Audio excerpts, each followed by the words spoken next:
Y nos acompaña nuevamente en los estudios de Telesur George Sade, analista internacional. George, nuevamente, bienvenido a los estudios de Telesur Noticias. Yo quisiera hacer énfasis y quisiera que nos comentara sobre la situación socioeconómica que vive no solamente el pueblo de Egipto, sino los demás países de la región que también están viviendo en estos momentos una crisis política, sobre todo para informar a nuestra audiencia de este lado del hemisferio de lo que ocurre en la región y estas exigencias del pueblo.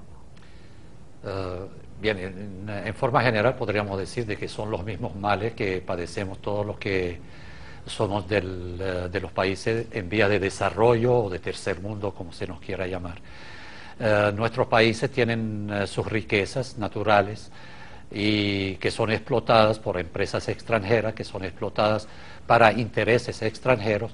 Esas materias primas son transformadas en el extranjero, después nos son vendidas a precios exorbitantes, y eso es lo que deja que nuestros países se mantengan en ese estado de subdesarrollo, digamos.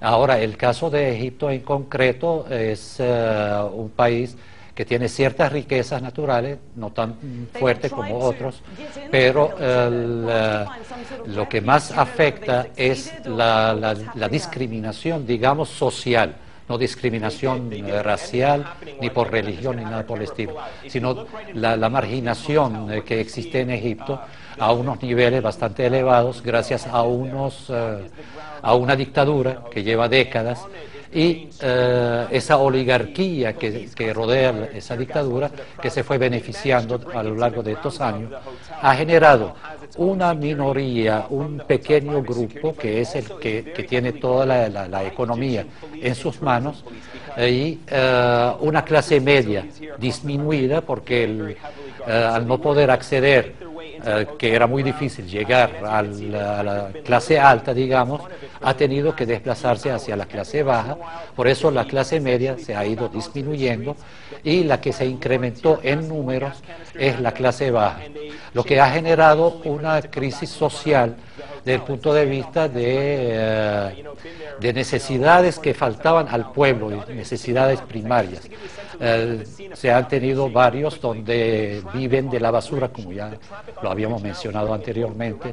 Hay una pobreza extrema, hay un total abandono de parte del Estado hacia el pueblo.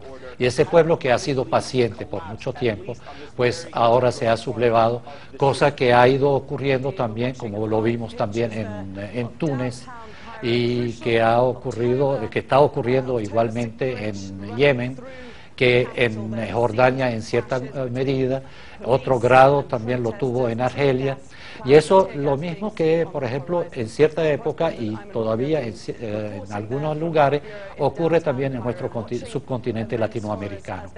Y es que el mundo tiene que irse hacia una justicia social para que pueda realmente vivir en paz. Y la única forma es que los gobiernos se preocupen por sus pueblos. De otra forma, no hay gobierno que pueda perdurar, ni con todos los medios de represión de los que pueda disponer. George, quisiera también que nos comentara sobre la participación de los partidos políticos opositores y sobre todo los movimientos sociales y las fuerzas obreras, que sin duda han sido protagonistas en estas manifestaciones que exigen reformas a favor del pueblo y la salida de los regímenes gubernamentales. Ya lo hemos visto en Túnez, en Yemen, en Egipto y en los demás países de la región. Sí, vamos con el caso de Túnez, que más o menos ya se está aclarando la situación. Se han retirado todos los ministros del gobierno que habían formado parte del gobierno anterior de Ben Ali, pero se mantiene todavía el primer ministro, que era primer ministro en el gobierno de Ben Ali, y ahora todavía sacado Ben Ali se mantiene como primer ministro. Eso algunos partidos de la oposición, partidos opositores al gobierno de Ben Ali, lo han aceptado con cierta medida, mientras que el pueblo, en parte del pueblo, no lo está aceptando, de manera que todavía no se determina el capítulo Túnez. En cuanto ¿cómo se llama?, a Yemen surgieron ciertos movimientos también pidiendo ciertas reformas sociales y económicas que el pueblo necesita para, digamos, para sobrevivir. Y todavía el gobierno, como no ha respondido como debe ser, entonces eso se está tornando hacia unas demandas políticas. En Jordania también ha ocurrido cierta forma, pero eso ya era manejado directamente por los partidos políticos en Jordania, a diferencia de Túnez y Yemen y Egipto ahora. En Egipto ocurre la misma situación y el pueblo se está sublevando y está demandando cambios, ya no son reformas, sino cambios radicales en el sistema establecido de hace más de 30 años.